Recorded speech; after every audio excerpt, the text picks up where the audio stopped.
Hello everyone, once again welcome to my YouTube channel Reaction Mechanism. I am Anand Mishra. Here you will get all about A to Z chemistry. So subscribe the channel and press the bell icon for latest video update.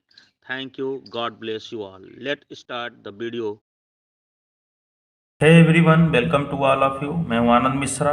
आज के इस video में हम लोग बात करने वाले हैं degree of freedom and mode of vibration. अगर आप बीएससी कर रहे हैं तब ये वीडियो आपके लिए बेनिफिशियल है, या आप नेट जेआरएफ कर रहे हैं वहाँ पर डिग्री ऑफ फ्रीडम से क्वेश्चन बनते हैं तब ये आपका वीडियो आपके लिए बेनिफिशियल है। तो लीजिए हम स्टार्ट करते हैं डिग्री ऑफ फ्रीडम के बारे में। What is the degree of freedom? It may be defined as the number of independent way in which a system may possess translational, vibrational or rotational motion. Degree of freedom होता क्या है? Degree of freedom वह number of independent veg होता है जिसमें कि कोई system कितने प्रकार से वह मूव कर सकती है, चाहे वह ट्रांसलेशनल हो, चाहे वाइब्रेशनल हो, या फिर रोटेशनल मोशन कर सकती हो। ठीक है, तो कोई मॉलिक्यूल है या कोई एटम है, वह कितने प्रकार से मूव कर सकती है, वह उसका मोशन कर सकती है, वो उसका क्या होता है? डिग्री ऑफ फ्रीडम होता है। ठीक है, let a polyatomic molecule contain an atom, then it degree of freedom would be 3n। अगर कोई पॉलीएटॉमिक मॉलिक्यूल है जिसमें एटम की संख्या कितनी है? n, तो उनके डिग्री ऑफ फ्रीडम कितने हो जाएंगे? 3n। X axis, y axis और जेड एक्सिस के डायरेक्शन में वो मूव करेंगे, जितने रहेंगे उतने हमारा 3 डायरेक्शन में मूव करेंगे। तो टोटल डिग्री ऑफ फ्रीडम कितना होगा इसका? 3n हुआ। ठीक है, लेकिन for a non linear molecule, अगर कोई नॉन लीनियर मॉलिक्यूल है तब there will be a 3 rotational, 3 translational degree of freedom and then vibrational degree of freedom. तो vibrational degree of freedom will be, total कितने हैं? टोटल डिग्री ऑफ फ्रीडम है 3n, उसमें से 3 रोटेशनल के हैं एंड 3 ट्रांसलेशनल के। तो 3n माइनस 3 रोटेशनल के, 3 प्लस 3 ट्रांसलेशनल के, हम इसको यहाँ से माइनस करेंगे तो हमको क्या मिल जाएगा? Vibrational degree of freedom. ठीक है, तो अगर कोई पॉलीएटॉमिक मॉलिक्यूल है उसमें n एटम है तो डिग्री ऑफ फ्रीडम कितना होगा? 3n। For non linear molecule अगर 3, उसमें कितने होते हैं? 3 रोटेशनल होते हैं और 3 ट्रांसलेशनल होते हैं डिग्री ऑफ फ्रीडम के, तो वाइब्रेशनल डिग्री ऑफ फ्रीडम कितने हो जाएंगे? टोटल डिग्री ऑफ फ्रीडम में से हम रोटेशनल डिग्री ऑफ फ्रीडम और आपका ट्रांसलेशनल डिग्री ऑफ फ्रीडम यहाँ पर माइनस कर देंगे तो हमको क्या मिल जाएगा? Vibrational degree of freedom. ठीक है, इतना समझ में आया? और आप तो ये जानते ही होंगे रोटेशनल और ट्रांसलेशनल डिग्री ऑफ फ्रीडम होता क्या है। For a linear molecule, there will be 2 rotational and 3 translational degree of freedom. So vibrational degree of freedom will be 3n, total कितने थे? 3n minus 2 rotational and plus 3 translational, इनको हम minus करेंगे तो हमको क्या मिल जाएगा? Vibrational degree of freedom. देखो टोटल डिग्री ऑफ फ्रीडम कितने हैं? 3n है। नॉन लीनियर में मॉलिक्यूल में 3 रोटेशनल होते हैं और 3 ट्रांसलेशनल होते हैं, तो वाइब्रेशनल कितने हो जाएंगे? 3n minus 3 plus 3। ठीक है, मतलब 3n माइनस 6 हो जाएंगे। और फॉर लीनियर मॉलिक्यूल, अगर वो लीनियर मॉलिक्यूल है, there will be 2 rotational and 3 translational degree of freedom, then vibrational degree of freedom will be 3n minus in bracket 2 plus 3, इनको दोनों को हम लोग ऐड कर देंगे, वो माइनस कर देंगे तो हमको मिलेगा 3n माइनस 5। तो नॉन लीनियर मॉलिक्यूल के लिए वाइब्रेशनल डिग्री ऑफ फ्रीडम कितना होगा? 3n minus 6। लीनियर मॉलिक्यूल के लिए वाइब्रेशनल डिग्री ऑफ फ्रीडम कितना होगा? 3n minus 5। क्लियर है? Now we are discuss about the fundamentals of vibration. ठीक है, there are 2 types of fundamental vibration. One is the stretching vibration, another is the bending और deforming vibration. ठीक है, 2 प्रकार के हमारे यहाँ पर वाइब्रेशन होते हैं। एक हमारा स्ट्रेचिंग वाइब्रेशन हो सकता है और एक हमारा बेंडिंग या उसी का नाम होता है डिफॉर्मिंग वाइब्रेशन। तो हम डिस्कस करते हैं पहले स्ट्रेचिंग के वाइब्रेशन के, फिर बाद में डिस्कस कर लेंगे बेंडिंग पे। ठीक है, तो what is the stretching vibration? Stretching vibration. In these vibrations, atom move along the bond axis such that the interatomic distance is increases or decreases. ठीक है, स्ट्रेचिंग वाइब्रेशन में क्या होता है? इस वाइब्रेशन में हम एटम को बॉन्ड एक्सिस के अलोंग क्या करते हैं, स्ट्रेच करते हैं, जिसके वजह से इंटर एटॉमिक डिस्टेंस में या तो इंक्रीजमेंट हो जाती है या फिर डिक्रीज हो जाती है। ठीक है, जैसे कि यहाँ पर हम इस प्रकार से समझें कि मान लीजिए ये हमारा स्प्रिंग है। ठीक है, अब हम इसको क्या कर रहे हैं, स्ट्रेच कर रहे हैं। तो जब हम इसको स्ट्रेच करेंगे इसी के एक्सिस के लॉन्ग, तो ये हमारा कैसा हो जाएगा, बढ़ गया, इंटर एटॉमिक डिस्टेंस बढ़ जाएगा। एक एटम मान लेते हैं यहाँ पर था, एक एटम यहाँ पे था, अब वो क्या हो गया, इनके बीच की दूरी बढ़ गई। या इसी को हम स्ट्रेच ना करके, ठीक है, हम इसको और पुश कर दें इस साइड में। ठीक है, तो हमारा ये इंटर एटॉमिक डिस्टेंस क्या हो गया, घट गया। तो ऐसा सिस्टम जिसमें कि हम स्ट्रेचिंग वाइब्रेशन की बात कर रहे हैं कि जिसमें कि इंटर एटॉमिक डिस्टेंस क्या हो जाए, इंटर एटॉमिक डिस्टेंस या तो बढ़ जाए या तो घट जाए। ठीक है, These vibration atoms move along the bond axis such that the interatomic distance increases or decreases। ठीक है, एटम मान लीजिए ये एक्चुअली में इसका एक्सिस था, यहाँ पर एटम थे। ठीक है, अब ये आपस में वाइब्रेट करके यह एटम वाइब्रेशन के बाद इतना दूर हो जाए, उनके बीच का डिस्टेंस बढ़ जाए, या फिर दूर जाके के बाद फिर नज़दीक आ, जैसे एक स्प्रिंग होता है। ठीक है, एक स्प्रिंग का नहीं लेते हैं तो उस स्प्रिंग के अकॉर्डिंग हमारा वाइब्रेशन हो रहा है, जैसे एक स्प्रिंग में होता है। बात समझ में आई। नेक्स्ट बात कर लेते हैं, इसके कुछ पॉइंट्स आउट कर लेते हैं। These vibration generally require higher energy than bonding.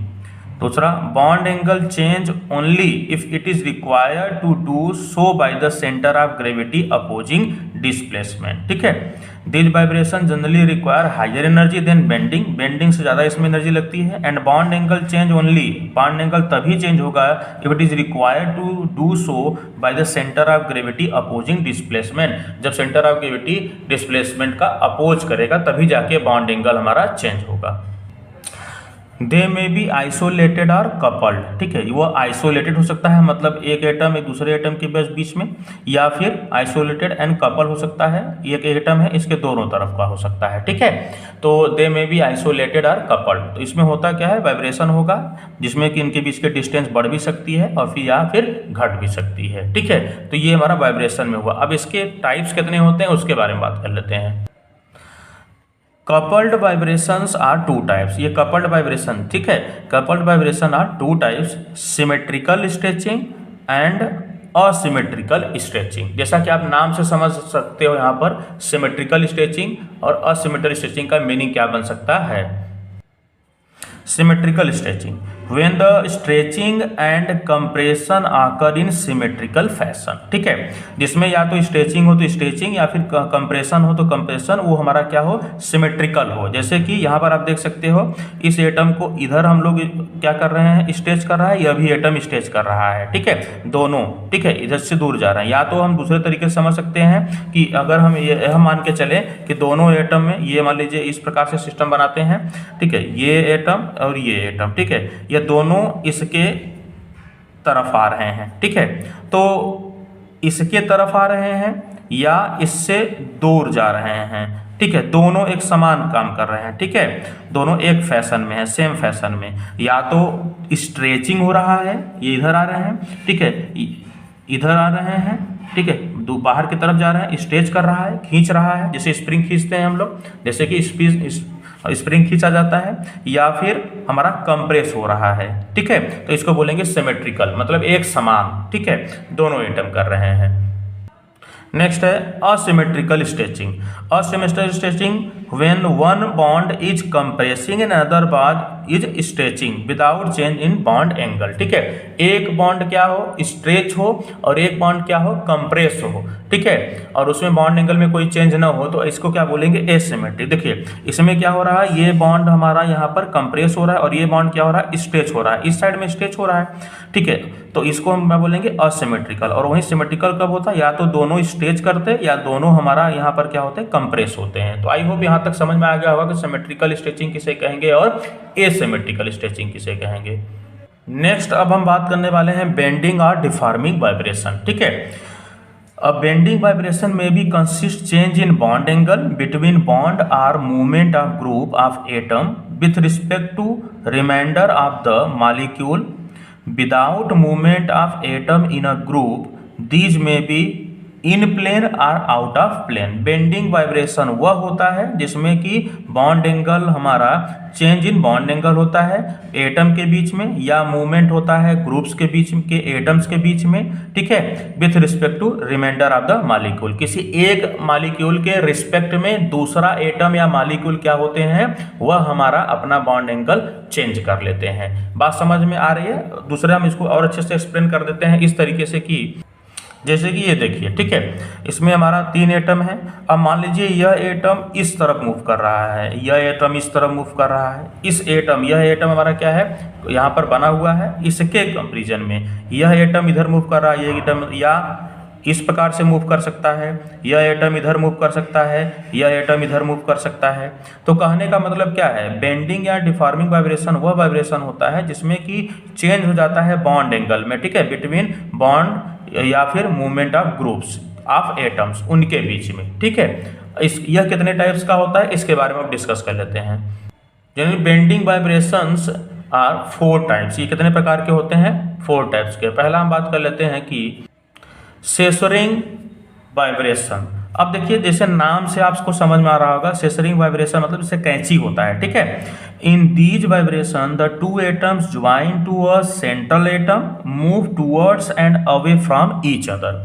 यह वह प्रकार का वाइब्रेशन होता है, बेंडिंग का वाइब्रेशन होता है जिसमें कि 2 एटम किसी एक सेंट्रल एटम के साथ ज्वाइंट होते हैं और वह उस सेंट्रल एटम के टूवर्ड्स या फिर अवे एक दूसरे के वह मूव करते हैं, जैसे कि कैंची मूव करता है, ठीक है, जैसे कि कैंची मूव करता है। उसमें क्या होता है, मान लीजिए यहाँ पर एक लगा हुआ है, ठीक है, यहाँ पर एक ऐसे निकला रहता है, या तो वह एक तरफ मूव कर लेते हैं ऐसे, ठीक है, जब वो करता है, या फिर हम दूर करने लगते हैं तो ये इस प्रकार से मूव करने लगता है,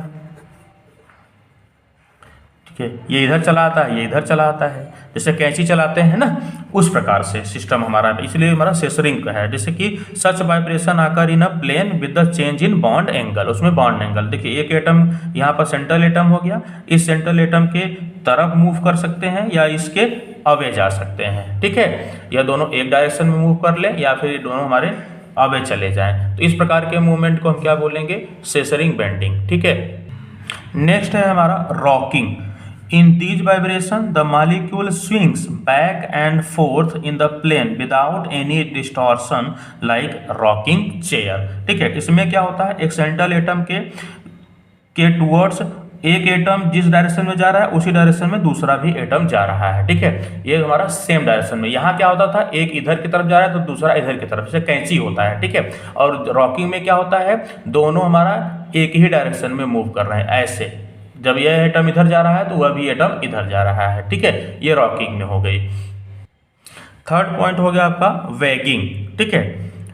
here atom vibrate perpendicular to the plane of molecule, both atom vibrate up and down, ठीक है, ऑफ द प्लेन। इसमें क्या होता है, किसी प्लेन के अप या डाउन वो हमारा मॉलिक्यूल मूव करते हैं, दोनों एक साथ ऊपर जाएंगे या दोनों एक साथ नीचे आएंगे, ठीक है, इस प्रकार से यह हमारा मूव करते हैं। जैसे यहाँ पर हम आपको एक्सप्लेन कर दें, इस प्रकार से आप समझिए कि अगर मान लीजिए एटम इस प्रकार से हैं तो जाएंगे तो दोनों अप डायरेक्शन में मूव करें या दोनों डाउन डायरेक्शन में मूव करें, ठीक है, एक एटम के, ठीक है, कंपेरिजन में। ये याद रखिए, या तो ये ऊपर की तरफ मूव करे या फिर नीचे की तरफ। वेगिंग मतलब here atom vibrate perpendicular to the plane of molecule. ये हमारा मॉलिक्यूल है, इसके चाहे इधर हमारा मूव करे, ठीक है, या फिर इधर, दोनों साथ में ही करेंगे, ठीक है। ऐसा नहीं है कि एक ऊपर जाएगा और एक नीचे आएगा, नहीं, दोनों एक साथ या तो ऊपर जाएंगे या दोनों एक साथ नीचे आएंगे। तो वाइब्रेट करेगा कब, अप या डाउन वाइब्रेट कर रहा है, ठीक है ना। Both atom vibrate up and down of the plane. Next last है आपका ट्विस्टिंग। नाम से आपको समझ में आ रहा है, ट्विस्ट हो रहा है, यहाँ पर मुड़ रहा है। In such vibration atoms vibrate perpendicular to the plane of molecule, one moves one side of the plane while other move atom on the opposite side, ठीक है। एक प्लेन के साइड मूव कर रहा है तो दूसरा उसके अपोजिट साइड मूव करेगा, ठीक है।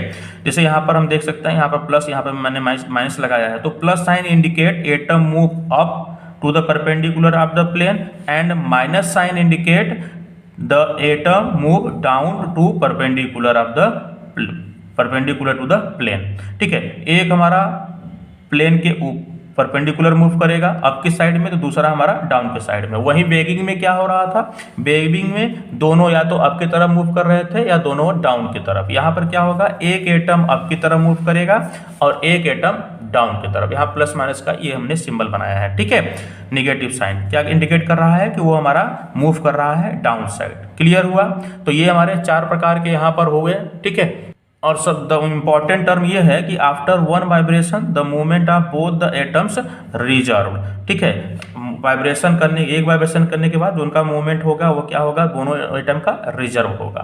तो इस प्रकार से आप यहाँ पर वाइब्रेशन, ये हर बार लगभग एग्जाम में आपके आया हुआ है, तो प्लीज़ इसको नोट डाउन करिएगा अच्छे से, ठीक है।